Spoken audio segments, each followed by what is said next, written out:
On a tué le Père Noël. Il se passe des choses étranges, en ce 27 octobre, dans cet immense hangar d'une zone industrielle d'Armentières, à une vingtaine de kilomètres de Lille, Nord. L'extérieur est gris et morne. Mais, à l'intérieur, c'est un dépaysement total. De petites cahutes en bois, de la neige partout, des dizaines de guirlandes lumineuses, un carrousel d'époque, nous voilà plongés en plein village de Noël. Nous sommes sur le tournage des Petits Meurtres d'Agatha Christie, et son épisode Crime de Noël, diffusé ce vendredi soir à 20h55 sur France 2. Pour ce volet exceptionnel, la chaîne n'a pas lésiné sur les moyens, 15 T de fausse neige en papier, un espace de 7000 m2, un casting de 200 enfants. Le tout pour un budget supérieur de 30% à un épisode classique. Cela fait plus d'1 an et demi que Fanny Rondeau, directrice de la fiction de la chaîne, et Sophie Réville, productrice de la série, travaillent sur ce projet. C'est un vrai cadeau pour nos fidèles, s'enthousiasme cette dernière. J'espère qu'on va ainsi toucher un public familial plus large, ajoute sa complice. En tout cas, sur le plateau, tout le monde est émerveillé, à commencer par le trio phare de la série, Élodie Franck, Blandine Bellavoir et Samuel Labarthe. C'est féerique ce décor, s'enthousiasme l'interprète du commissaire Laurence, personnage qui déteste Noël. On retrouve notre âme d'enfant en jouant ici.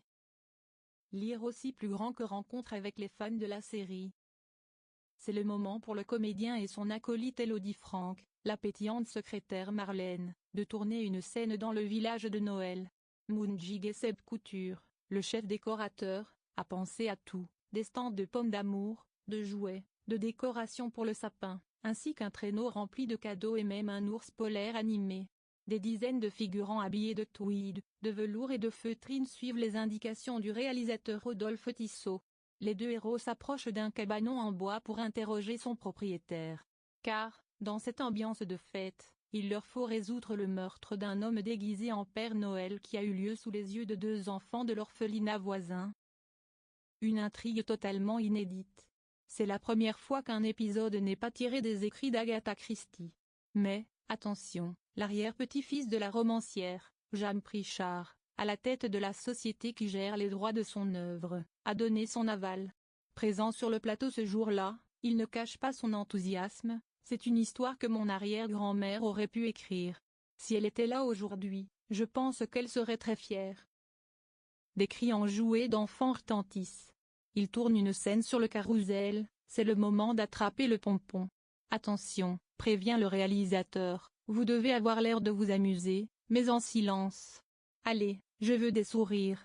Les comédiens en herbe s'appliquent, manifestement heureux de se prendre au jeu.